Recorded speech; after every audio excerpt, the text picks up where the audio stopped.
What if one of the most mysterious structures beneath the Giza Plateau hides a secret that contradicts the official story? Deep beneath the pyramids lies a place that most visitors to Egypt never even suspect. A vast underground complex carved dozens of meters into the rock, with massive chambers, giant sarcophagus, and mysteries that continue to divide archaeologists to this day. But the most unusual thing is not the structure itself. The real mystery begins when various official sources start to contradict each other. What was actually discovered in the famous shaft of Osiris? And why do the accounts of this discovery not match up? That is what we will investigate in this video. The shaft of Osiris is one of the most mysterious structures beneath the Giza Plateau. Despite its proximity to the Sphinx and the Great Pyramids, it remains largely unknown to most visitors to Egypt. A complex of shafts and chambers descends underground, carved directly into the limestone rock to a depth of nearly 30 meters. It is an impressive engineering feat that still raises many questions today. The site is located between the Great Sphinx and the Second Pyramid, directly under the ancient road to the Sphinx. Access to it is strictly restricted and is only permitted with special approval from the Egyptian authorities. The complex is built on 3 underground levels, connected by 3 consecutive vertical shafts. The first shaft leads to an entrance chamber. After it, a second significant deeper descent begins, leading to a room with 6 separate chambers and several massive stone sarcophagi. The last shaft reaches almost 30 meters below the Giza Plateau. There is the most impressive part of the complex, an island chamber once surrounded by water, which over time was flooded by the Nile's groundwater. Despite its importance, the shaft of Osiris is barely visible on tourist itineraries. Its entrance is hidden behind an inconspicuous locked door on the road to the Sphinx, and many people are unaware of its existence. The author of the video visited the site in 2020, a dream come true after years of interest in this unusual underground complex. His curiosity began back in 1999, when he watched a television documentary with the famous Egyptologist Zahi Hawass. It was then that he first heard of a mystery that would haunt him for years. The film, Hawass shows the dangerous descent to the deepest level of the complex. After pumping out the water, the archaeologists reached a huge underground chamber, in the center of which was a massive stone sarcophagus. Hawass himself explains that the lid of the sarcophagus weighs between 11 and 12 tons, and the entire structure probably exceeds 30 tons. In addition, there is a second smaller stone sarcophagus inside. One question remains. How did the ancient Egyptians manage to transport such a structure almost 30 meters underground through narrow vertical shafts? But the even bigger mystery isn't the sarcophagus itself. The real mystery begins with what archaeologists claim to have found inside.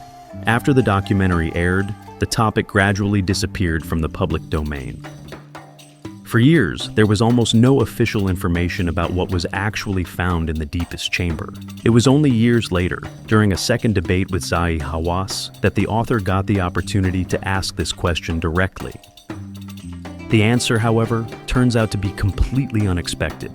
Hawass states that the sarcophagus was completely empty and that the tomb was only a symbolic sanctuary of Osiris without an actual burial. At first glance, this seems like a definitive answer, but subsequent research into official archaeological publications reveals something that calls the whole story into question. A report published by Harvard University on behalf of the Supreme Council of Antiquities of Egypt and signed by Zahi Hawass himself contains a description of the excavations, and it is there that a sentence appears that changes everything. The document states, "Skeletal remains were found in the sarcophagus." This raises an inevitable question. How is it possible that an officially published archaeological report could contain information that appears to contradict later public statements? The official publication describes in detail what was discovered at each level of the complex. It clearly states that skeletal remains and various ancient Egyptian artifacts were found at the 3rd and deepest level, inside the sarcophagus. This seems to contradict Zahi Hawass's later claim that the sarcophagus was completely empty and that the entire structure was merely a symbolic tomb for Osiris. During the debate, he stated that no mummy had been found and that this was the first time he had heard of human remains in a sarcophagus. But the archaeological report, published under his name, describes something different. This is where the main question arises. Why do the official written report and public statements not match? The author of the video suggests that one possible reason could be the defense of the established historical chronology for ancient Egypt. He links this to other controversial topics, including the debate over the water erosion marks on the Sphinx. Then, he poses an even more provocative hypothesis. Is it possible that the finds from the sarcophagus were moved, hidden, or even stolen? It is known that over the years, many Egyptian antiquities have disappeared and ended up on the illegal market. The value of this trafficking is estimated at huge sums, and rare artifacts and human remains from antiquity would be of extreme interest to private collectors. There is no evidence that this is exactly what happened in the mine of Osiris, but if the sarcophagus was not empty, as the published report suggests, then the question remains where the discovered remains are today. The case becomes even more mysterious when one considers a much older story. About 2,500 years ago, the Greek historian Herodotus visited Egypt and recorded an account of an underground tomb beneath the Giza Plateau. According to his description, it was located deep underground, surrounded by water, and was the resting place of Pharaoh Cheops, also known as Khufu. This description is strikingly reminiscent of the deepest level of the mine of Osiris, an island tomb surrounded by a moat. Curiously, the site was only documented in the modern era, in the 19th century, and systematic excavations began much later. Thus, another hypothesis arises. Could the shaft of Osiris have been the real tomb of Khufu? If so, it would change the understanding of the purpose of the Great Pyramid and question the theory that it was built as a royal tomb. The author suggests several possibilities. The remains may have belonged to Khufu.